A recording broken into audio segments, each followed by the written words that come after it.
The final push for the playoffs in your fantasy leagues, that is upon us. And the hype train is here to pick up some players on the waiver wire to get you there. Andre Snellings and Aaron Atida here. And Dre, we got 3 men on the board. You got to tell me if they're on board or not and how long they get to stay with us. Let's start out with Cole Anthony.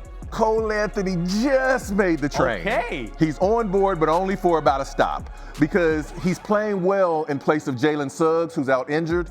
But when Suggs comes back and Banchero is back and Franz Wagner comes back, Cole Anthony moves back to the bench. Yeah, I have him, and this dude is all ups and downs. Sir, this is a train, not a roller coaster. Next up, he might become a slam dunk champion, but is he going to get on the hype train? Let's start out with Stephon Castle. He is on the hype train, and he's on for at least a couple stops. Okay. He could be on the whole way, but at least a couple stops. He's been starting in place of Jeremy Sohan, and he's been putting up 20 a game. He would be my Rookie of the Year favorite if he had a starting spot for the whole year.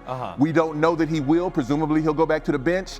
But San Antonio's really young, and they look into the future. So I feel like at some point he might get this job back. Yeah, and that is going to be interesting to watch, of course, with CP3 there as well. He's still available in about 75% of the league. So if you need a quick fix, Stephon is your dude. And lastly, Scoot Henderson, Dre, where are we going? He's on the whole ride. Hey, like that. So, you know, he was a top 3 pick in last year's draft. Everybody remembers Wemby. Scoot had like a lower rookie year, but he's been balling. He started the last several games because there's been some injuries, averaging about 25 and 8.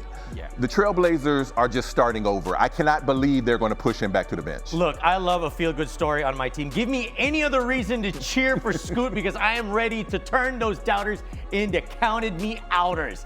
That wraps up the hype train. For more, head on over to espn.ph/fantasy. He's Dre. I'm Aaron. We out.